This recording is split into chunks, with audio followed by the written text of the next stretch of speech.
Hello student. तो बेटा आज आप लोगों के जो क्लास 10th में मैं साइंस के बारे में कुछ बताऊंगा। ठीक है, साइंस में केमिस्ट्री फर्स्ट चैप्टर स्टार्ट करूंगा।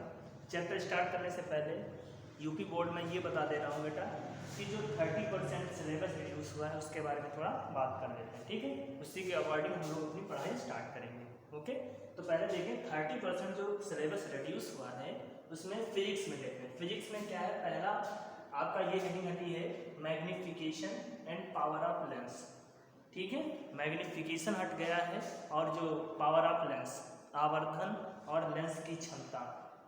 ठीक है, जो हम लेंस वगैरह पढ़ते थे ना उसकी पावर छोटी सी हेडिंग थी, ज़्यादा कुछ नहीं हटा। ठीक है, power of lens and magnification हटा है। ठीक है, एम जिसको मैग्निफिकेशन एम कहते थे, जो इमेज हमारी है, इमेज की जो शेप है वो ऑब्जेक्ट के शेप से कम बना छोटा बना जो बताता है ना, वही तो मैग्निफिकेशन होता था।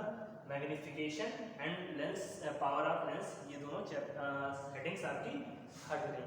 ठीक है, दूसरी बात करें तो स्कैटरिंग ऑफ लाइट, प्रकाश का प्रकीर्णन, राइट चैप्टर में है ना, scattering of light and its application in daily life.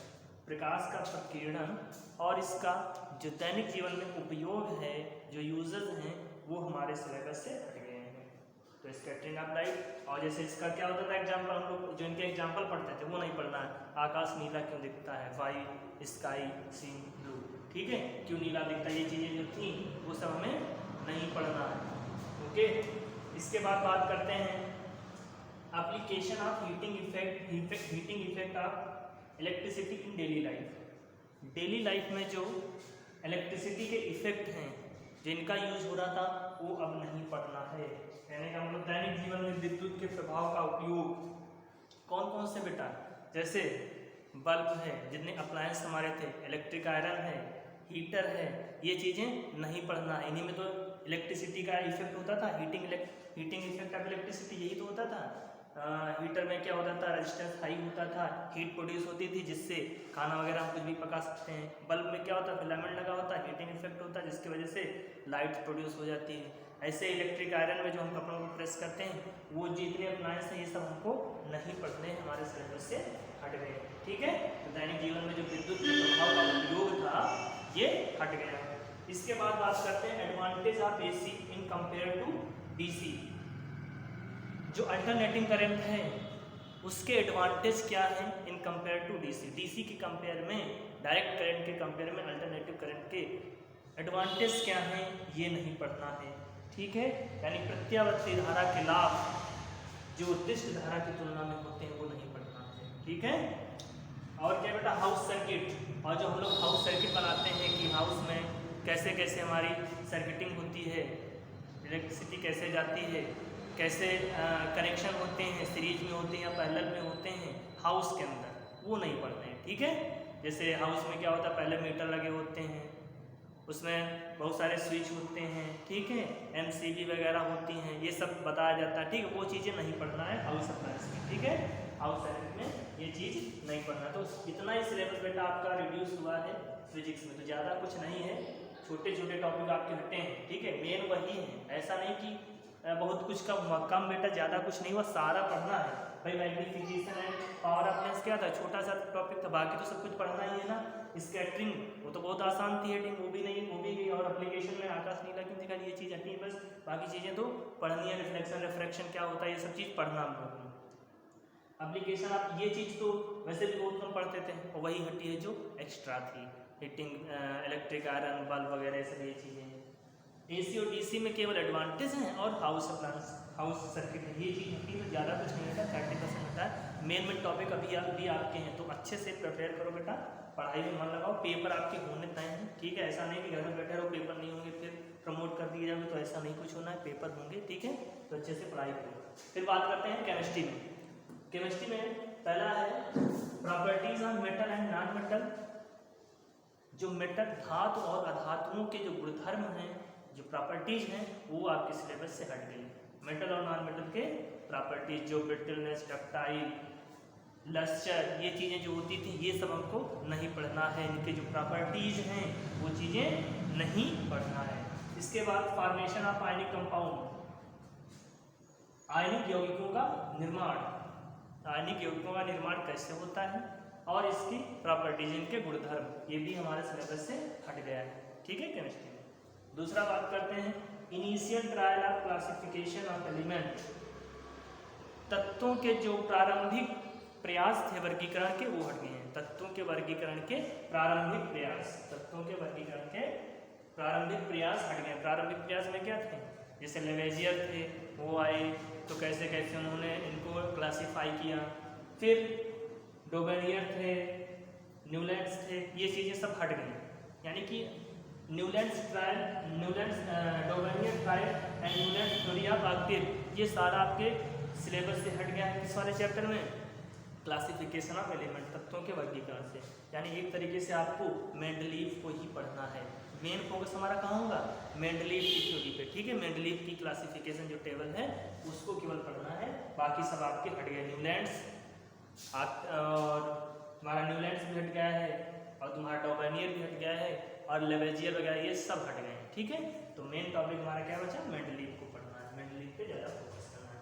बाकी सारे चैप्टर वैसे हैं सेम जैसे हम लोग पढ़ते थे, ठीक है। तो ये चीज़ें हैं आपके सिलेबस से हट गई है, ओके।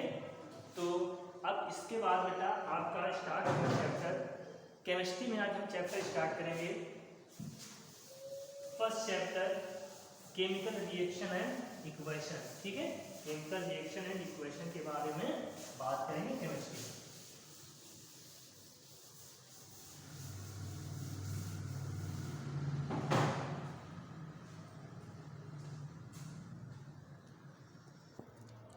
बेटा इस चैप्टर को स्टार्ट करने से पहले, ठीक है, इस चैप्टर को स्टार्ट करने से पहले थोड़ा सा समझ लेते हैं हमको कि इस चैप्टर के अंदर क्या क्या मेन चीज़ें हमको जो पढ़नी है वो क्या क्या है, ठीक है।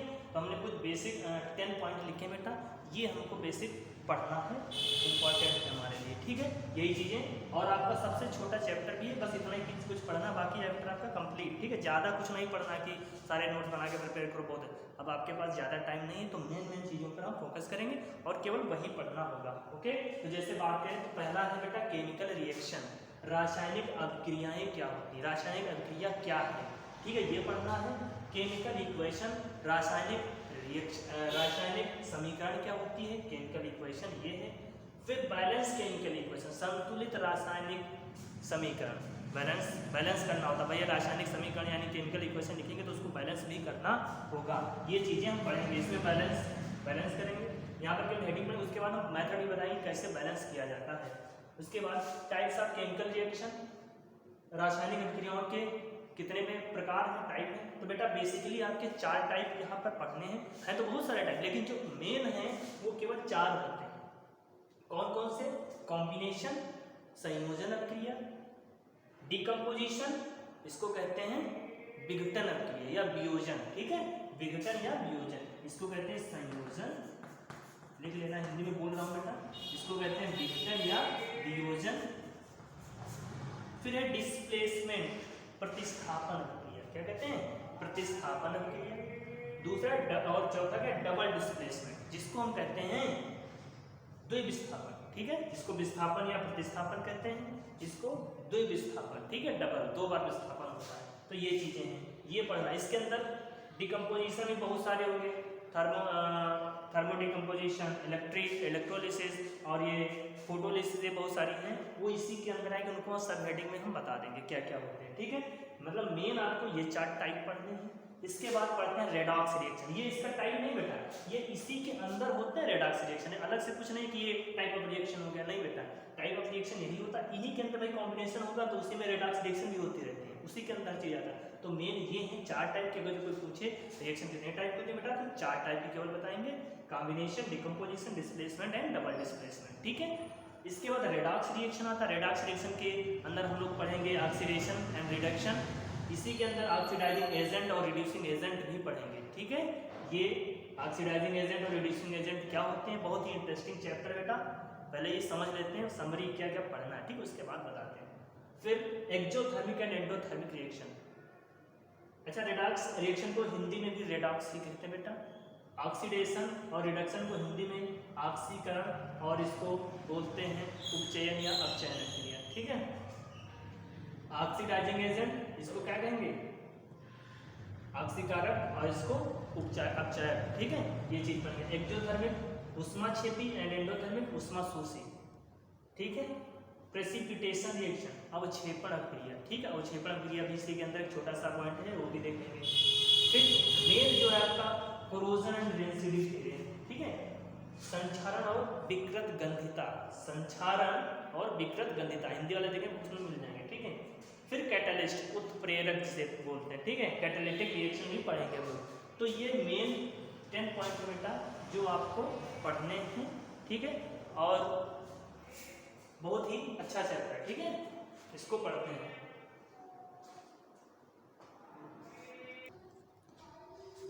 तो बेटा first chapter chemical reaction equation, आपकी धुआंधार क्लास स्टार्ट होने वाली है, ठीक है, और जो बच्चे नहीं पढ़ रहे उनको भी बता दो कि अच्छे से पढ़ाई कर लें, ठीक है।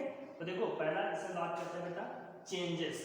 दो टाइप के चेंज होते हैं बेटा, कोई भी पार्टिकल या कोई भी सब्सटेंस जो चेंज होता है तो दो तरीके से चेंज हो सकता है उसमें, या तो फिजिकल चेंज होगा या केमिकल चेंज होगा, यानी कि भौतिक परिवर्तन होगा या रासायनिक परिवर्तन होगा, ठीक है। तो भौतिक परिवर्तन या फिजिकल चेंज किसको कहते हैं बेटा, कोई भी अगर सब्सटेंस या मैटर क्या होता है, एक फॉर्म से दूसरे फॉर्म में चेंज हो रहा है, ठीक है, एक फॉर्म से दूसरे फॉर्म में चेंज हो जाए और उसको हम फिर रिवर्स कर लें, मतलब जैसे एक स्टेज से दूसरे स्टेज में आ गया और फिर अगर जो हम चाहें तो उसको दूसरी स्टेज से पहले स्टेज में पहुंचा सकते हैं, ऐसे चेंजेस को हम फिजिकल चेंज कहते हैं।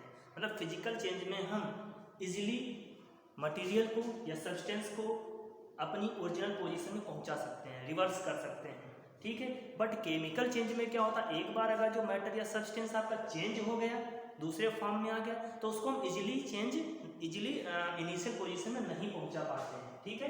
तो मेन डिफरेंस यही है, physical change easily reversible, easily हम उसको रिवर्स कर लेते हैं, ओरिजिनल पोजीशन में लाते हैं। लेकिन केमिकल चेंज में एक बार अगर जो मटेरियल आपका चेंज हो गया तो दूसरे उसको पुनः उसको दोबारा उसी फॉर्म में लाना बहुत ही मुश्किल हो जाता है। कुछ ऐसे सब्सटेंस भी होते हैं जो, यानी केमिकल रिएक्शन इतना आसान नहीं है, उसमें कुछ ना कुछ मेथड अपनाना पड़ेगा तभी वो अपनी ओरिजिनल स्टेट में आ पाएगा, ठीक है। लेकिन फिजिकल हमेशा आसान होता है, ठीक है, वो जल्दी से इजीली क्या हो जाता है, रिवर्स हो जाता है। जैसे अगर जो हम बात करें बेटा, तो जो आइस तुम्हारी होती है वो पानी में कन्वर्ट हो गई, ठीक है, तो क्या हुआ, हीट दिया थोड़ा और पानी में कन्वर्ट हो गया, और पानी को अगर जो हम जमा दें तुरंत आइस बन गया, है कि नहीं। तो ये इजी है बेटा, ये इजी प्रोसेस है, बर्फ पानी में गया और पानी को जमा दिया तो बर्फ बन गया।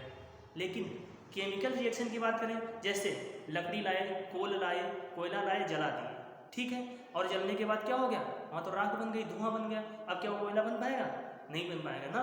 तो ये कुछ प्रोसेस हैं तो जिनको हम केमिकल कहते हैं। केमिकल में बेटा इजीली रिवर्सिबल नहीं है, जैसे C+O2, कोल को हमने जला दिया, बना दिया CO2, ये तो धुआं हो गया, स्मोक हो गया, अब क्या है दोबारा इसमें आ पाएगा, नहीं आ पाएगा, यानी कि ये रिवर्सिबल नहीं है, इसको हम इजीली रिवर्स नहीं कर पाते हैं। लेकिन फिजिकल चेंज की बात करें तो अगर जो हमारी आइस कन्वर्ट हो गई बेटा वाटर में, ठीक है, इसको हम फिर से जमा दें तो आइस में कन्वर्ट हो जाएगी, यानी ये फिजिकल चेंज हो जाएगा, ठीक है। तो फिजिकल चेंज में हम कह सकते हैं स्टेट जो ओरिजिनल स्टेट है वो रिवर्सिबल हो जाती है, लेकिन इसमें रिवर्सिबल नहीं होती है, ठीक है। ये फिजिकल चेंज और केमिकल चेंज यही है, और यहाँ पे इनकी प्रॉपर्टी भी डिफरेंट हो जाती है। यहाँ पर देखो ये क्या था बेटा, कोल सॉलिड था, और ये क्या था, स्टेट भी अलग अलग, और इनकी प्रॉपर्टीज भी अलग अलग हो जाती हैं, चाहे बहुत सारी ऐसे ही हैं। आगे एग्जाम्पल अभी जब पूरी पढ़ेंगे चैप्टर ना, तो पूरे एग्जाम्पल अभी बहुत अच्छे से समझ में आता है। तो बस यहाँ पर ये समझना, फिजिकल चेंज क्या होता है, इजीली रिवर्सिबल होता है, और केमिकल चेंज इजीली रिवर्सिबल नहीं होता, कुछ अलग मेथड से हम इसको रिवर्स कर पाते हैं, ठीक है। इसके बाद बात करते हैं इसमें जो मेन हेडिंग थी हमारी केमिकल रिएक्शन, क्या थी बेटा, केमिकल रिएक्शन। फर्स्ट हेडिंग ये लिखा था मैं, केमिकल रिएक्शन क्या होती है बेटा। Chemical reaction is a process, वो ऐसा प्रोसेस है जिसमें वन और मोर element substance interact and form new element with different properties. कहने का मतलब जो केमिकल रिएक्शन है एक ऐसा प्रोसेस है जिसमें एक या एक से ज़्यादा सब्सटेंस पदार्थ मिल जाते हैं और मिल करके नए पदार्थ बनाते हैं, जिनकी प्रॉपर्टी, जिनके गुण पहले वाले से जिनको हमने मिलाया ना, उनसे बिल्कुल अलग होते हैं। इस प्रोसेस को हम केमिकल रिएक्शन कहते हैं। The process in which one or more substance interact each other and form new element with different properties. ठीक है, या रासायनिक अभिक्रिया वो क्रिया है जिसमें एक या एक से ज़्यादा पदार्थ मिल करके नए पदार्थ बनाते हैं जिनके गुणधर्म पहले मिलने वाले पदार्थों से बिल्कुल अलग होते हैं। आप ऐसे इसको लिख सकते हैं। ठीक है, तो आप लोग लिख लेना ना, यहाँ पर हम उसको केवल डिफाइन कर रहे हैं बेटा, आपको समझ में आना चाहिए अच्छे से। ठीक है, वैसे मैंने नोट्स इसके प्रोवाइड करवा दिया था बच्चों को। ठीक है, तो बस कॉपी खोलो बेटा और पढ़ते जाओ, जो हम बोल रहे हैं समझ में आना चाहिए आपको। ठीक है, तो केमिकल रिएक्शन बना के क्या हुआ बेटा, एक या एक से ज़्यादा सब्सटेंस मिलकर अगर जो नए सब्सटेंस को बनाते हैं और जिनकी प्रॉपर्टीज मिलने वाले उससे बिल्कुल अलग होती है, उसको हम कहते हैं केमिकल रिएक्शन। ठीक है, अब केमिकल रिएक्शन में जो बेटा रिएक्ट कर रहे हैं उनको हम रिएक्टेंट कहते हैं। जैसे फॉर एग्जांपल अगर जो मैंने बेटा C+O2 यही वाला कार्बन जल रहा है और क्या बना देता है CO2। ठीक है, तो ये जो पार्ट है बेटा इसको हम कहते हैं रिएक्टेंट। जो मिलते हैं, क्या मिलते हैं, इसको कहते हैं रिएक्टेंट या अभिकारक। क्या कहते हैं बेटा, रिएक्टेंट या अभिकारक। ओके, और ये जो बनता है इसको हम कहते हैं प्रोडक्ट। क्या कहते हैं बेटा, प्रोडक्ट कहते हैं या उत्पाद जो हमको मिला। ठीक है, तो केमिकल रिएक्शन में दो पार्ट होते हैं बेटा, एक होता है रिएक्टेंट और एक होता है प्रोडक्ट। रिएक्टेंट उनको कहते हैं जो आपस में मिलते हैं, यानी जो रिएक्ट करते हैं एक दूसरे से, और जो नया फॉर्म बनता है, जो नया मटेरियल बनता है उसको हम प्रोडक्ट कहते हैं। ये हमारे केमिकल रिएक्शन की। ठीक है, इसके बाद बात करें केमिकल इक्वेशन की। केमिकल रिएक्शन में बेटा यही बस केवल बेटा एक रिएक्शन लिख देना है और ये चीज बता देगा। ठीक है, इसके बाद बात करें केमिकल इक्वेशन की। इसकी बेटा केमिकल इक्वेशन की, तो केमिकल इक्वेशन क्या है बेटा, बताओ। केमिकल इक्वेशन को हम लोग क्या पढ़ सकते हैं, कुछ बोल सकते हैं? देखो एक चीज ये बता सकते हैं बेटा, केमिकल रिएक्शन जो होती है वो हम थ्योरी के फॉर्म में बोलते हैं। इसी थ्योरी को अगर मैथमेटिकल फॉर्म में लिखते हैं with the help of symbol and फार्मूले, जो कंपाउंड लिख रहे हैं, जो सब्सटेंस लिख रहे हैं, इसको अगर जो हम क्या करें, इसके सिंबल और इसके फार्मूले के बेसिस पे अगर जो हम उसी थ्योरी को लिख दें मैथमेटिकल फॉर्म में, तो इसी को हम कहते हैं केमिकल इक्वेशन। आप ऐसे बोल सकते हो, it is a mathematical representation of chemical reaction. ठीक है, with the help of symbol and फार्मूले। ठीक है, तो ये हम बोल सकते हैं। या लिख सकते द प्रोसेस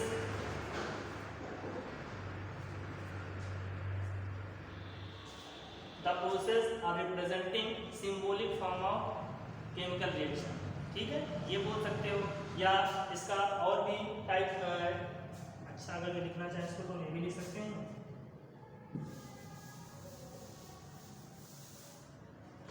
इसको आप ऐसे लिख सकते हो, केमिकल इक्वेशन को द मेथड क्या लिख सकते हैं, the method of representing chemical reaction with the help of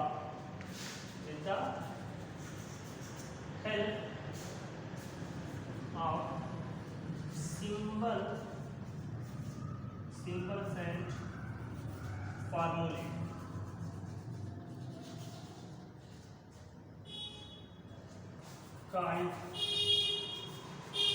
chemical equation क्या कहते हैं इसको बेटा, केमिकल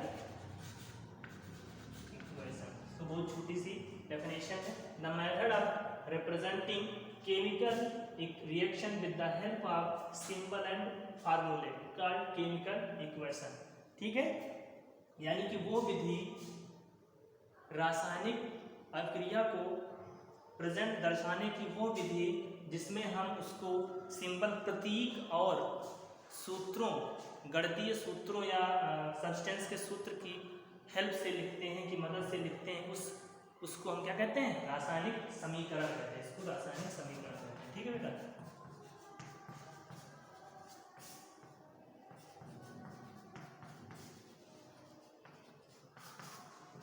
ठीक है, तो रासायनिक समीकरण क्या होती है बेटा, रासायनिक अभिक्रिया को गणितीय रूप में लिखने के विधि को हम क्या कहते हैं, रासायनिक समीकरण कहते हैं। ये बोल सकते हो आप लोग, ठीक है, कोई दिक्कत नहीं। आप अलग अलग ये नहीं कि यही डेफिनेशन याद रहे, आप ये भी बोल सकते हो the representing chemical reaction in the mathematical form is known as chemical equation, ठीक है। अब बेटा मैं जो सिंबल है, जो फार्मूले हैं, इनके अलग अलग यहाँ पर क्या है, इनके बारे में आगे चर्चा करेंगे कि कैसे लिखते हैं। तो एक चीज इसमें बेटा है, जो केमिकल इक्वेशन है ये रिएक्शन को इजी बना देती है लिखने का, जो इजी टू राइटिंग, यानी कि फर्स्ट पार्ट है इजी टू राइटिंग। इसका मतलब ये नहीं लिखना, इसका मतलब ये है बेटा, देखो जब अभी हमने पहला पार्ट बात की कि कोयला जो तुम्हारा है वो जल करके ऑक्सीजन से मिलकर जलने के बाद CO2 कार्बन डाइऑक्साइड बनाता, तो इसको हमको बोलना पड़ेगा, या इसको मैथमेटिकल फॉर्म में लिखना है तो क्या बेटा C+O2 गिव्स आउट CO2, ये लिख दिए। अब जो बच्चा केमिस्ट्री जिसने पढ़ा है उसको पता चल जाएगी, कुछ नहीं बेटा, क्या है, कोक जो था, कोयला जो था वो ऑक्सीजन से मिलने के बाद जल गया। बोल सकते हैं हमको क्या इसको थ्योरी में लिखने की जरूरत है, नहीं है ना।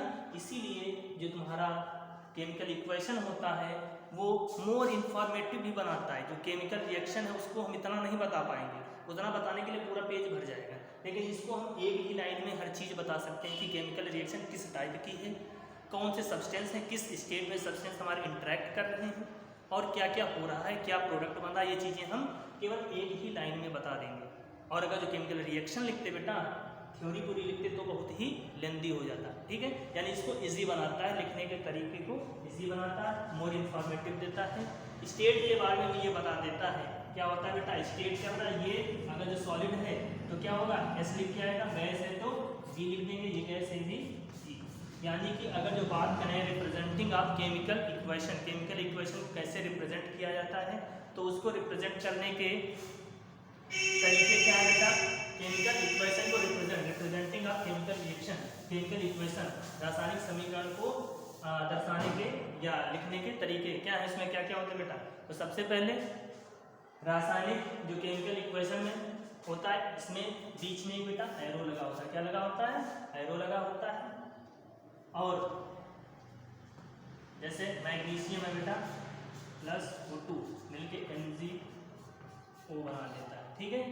यहाँ बैलेंस नहीं कर लेते, वहाँ बाद में बैलेंस करते रहेंगे, बता देंगे बैलेंस क्या है। तो यहाँ पर बेटा एक केमिकल रिएक्शन को, केमिकल इक्वेशन को जो लिखना होता है, उसको लिखने के लिए सिंबल यूज होते हैं, एक एरो यूज होता है, ठीक है।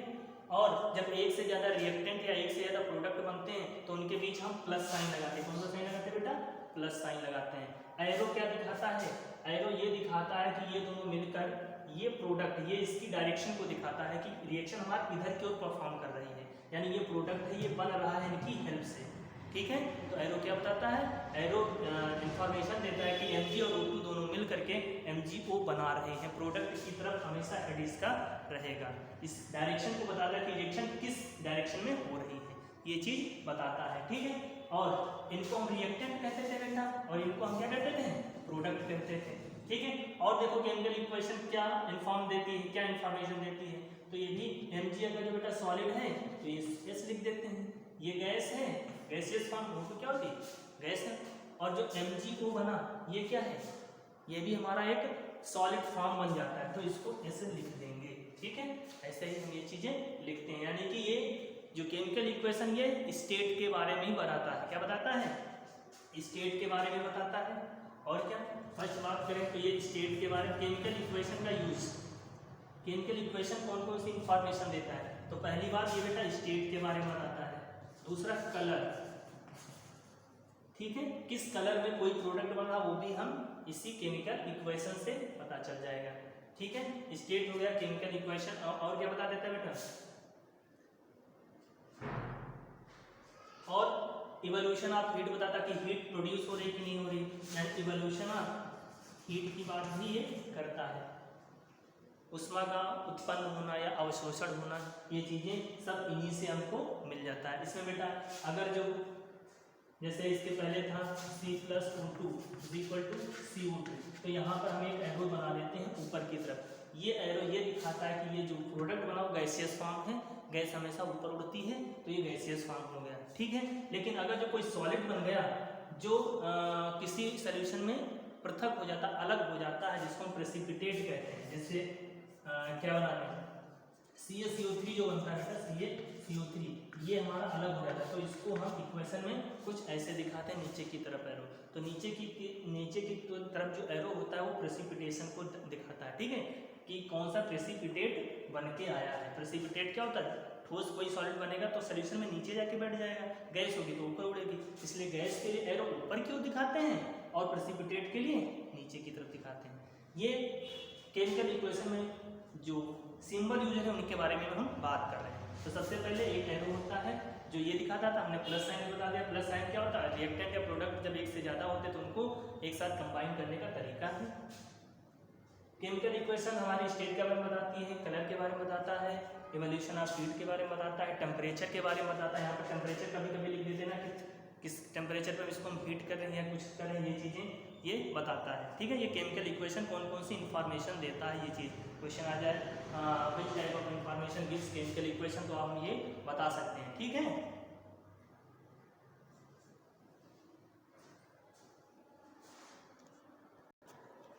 तो बेटा आज इतना ही रखते हैं, ठीक है। अगले दिन हम इसके आगे बात करेंगे, ठीक है। अगले आज सिलेबस वगैरह बताना तो टाइम हो गया, ठीक है। आज सिर्फ समझ लो ये आज इंट्रोडक्शन हुआ है कि क्या क्या पढ़ना है इसके। कल आपकी क्लास कंटिन्यू की जाएगी और बहुत अच्छे से पढ़ाया जाएगा, ठीक है। तो यहाँ पर हमने इसको जो केमिकल इक्वेशन को लिखने का तरीका था वो हमने बता दिया। केमिकल इक्वेशन को लिखते कैसे बेटा, रिएक्टेंट में प्लस लगा देते हैं और एरो से रिप्रेजेंट करते हैं। अगर जो कोई यहाँ पर सॉलिड बन रहा होगा तो एस लिख देंगे, ठीक है। और अगर जो कोई गैस यहाँ पे साफ निकले तो जी लिख के और ऊपर एरो दिखा देंगे, वो गैस हो गई बेटा। हीट मिल रही होगी तो हीट लिख देंगे, ये चीज़ें लिख देंगे। अगर जो कोई इनसॉल्युबल सॉल्ट बनेगा, कोई ऐसा जो सोल्यूशन से अलग हो जा रहा हो, इसको प्रेसिपिटेट कहते हैं। ये बना CaCO + CO2 जब ये वाली रिएक्शन होती है बेटा तो ये CaCO3 बनता है जो प्रेसिपिटेट है, और इस नीचे जाके जम जाता है सोल्यूशन में। H2O किसी में भी पानी में अगर होगा तब भी नीचे जम जाएगा।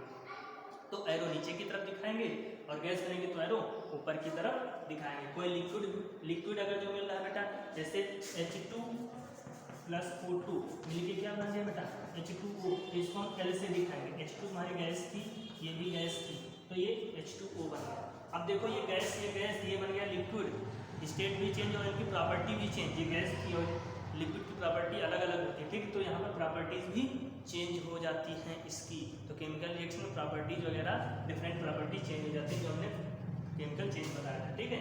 तो ये चीज़ें इतनी आज हमने पढ़ा। क्या पढ़ा बेटा, एक तो फिजिकल चेंज, केमिकल चेंज क्या होता है, केमिकल रिएक्शन क्या है। केमिकल रिएक्शन को मैथमेटिकल फॉर्म में लिखने को कहते हैं केमिकल इक्वेशन है। केमिकल इक्वेशन भी पढ़ लिया हम लोगों ने, और केमिकल इक्वेशन को लिखने के जो कैसे लिखा जाता है वो बता दिया। प्लस साइन सिंबल जो है प्लस साइन यूज होता है, एरो यूज होता है। एरो दिखाता है डायरेक्शन ऑफ केमिकल रिएक्शन किस डायरेक्शन में हो रही है। और भी बात कर लिए थे इसके बारे में कि कौन कौन से सिंबल यूज होते हैं, ठीक है। ये चीज़ें हमने बता दी। अब इसके बाद आगे है बैलेंस केमिकल इक्वेशन, ठीक है। अच्छा, बैलेंस केमिकल इक्वेशन अभी एक डेफिनेशन बता देते हैं, ठीक है। बैलेंस केमिकल इक्वेशन क्या है, बैलेंस केमिकल इक्वेशन उस केमिकल इक्वेशन को कहते हैं जिसमें एरो के लेफ्ट साइड एंड एरो के राइट साइड जितने भी पार्टिकल, जितने भी मॉलिक्यूल, जितने भी एटम यूज हो रहे हैं वो बराबर अमाउंट में होने चाहिए। Number of atom equal in both side, left side and right side is called as balance equation. Balance का मतलब क्या होता है, एरो की तरह दोनों तरफ बैलेंस होना चाहिए, यानी जितने इधर होंगे इतने इधर। देखो मैंने इसको बैलेंस किया, यहाँ पर Mg2 है, यहाँ पर Mg2 है, यहाँ पर O2 2 है, यहाँ पर O2। ऑक्सीजन और मैग्नीशियम दो हो गए, यानी ऑक्सीजन और मैग्नीशियम के जो एटम्स हैं बेटा वो बैलेंस हैं, बराबर बराबर है left side and right side. तो इसको कहते हैं बैलेंस इक्वेशन, ठीक है।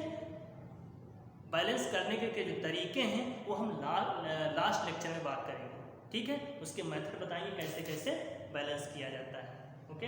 तो बैलेंस इक्वेशन क्या होती है बेटा, equation in which number of atoms in left side and right side of arrow is equal then the reaction the equation is called as balance equation, ठीक है। या ये कह सकते हैं कि किसी भी रासायनिक समीकरण में अगर जो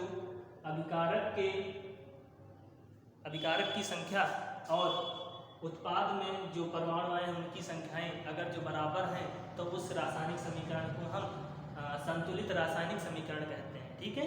यानी कि number of atoms of reactant is equal to number of atoms of product. ये जो बेस्ड होता है वो कंजर्वेशन ऑफ मास पे, कौन से प्रिंसिपल पे बेटा, conservation of mass. Conservation of mass क्या कहता है कि मास को ना ही क्रिएट किया जा सकता है ना ही डिस्ट्रॉय किया जा सकता। ये चीज़ें पढ़े हो ना, कंजर्वेशन ऑफ एनर्जी पढ़े, वही चीज़ें यहाँ पर भी है। यानी मास कंजर्व रहता है, दोनों तरफ कंजर्व है बेटा, ठीक है। तो कोई पूछ ले जो बैलेंस इक्वेशन बेटा किस प्रिंसिपल पे बेस्ड है, तो कंजर्वेशन ऑफ मास पे, ओके। तो आज हम लोगों ने इतना पढ़ा है, इसके आगे कल बात करेंगे। नोट्स बेटा आपको मिल गए थे, वो अच्छे से लिख लो, ठीक है।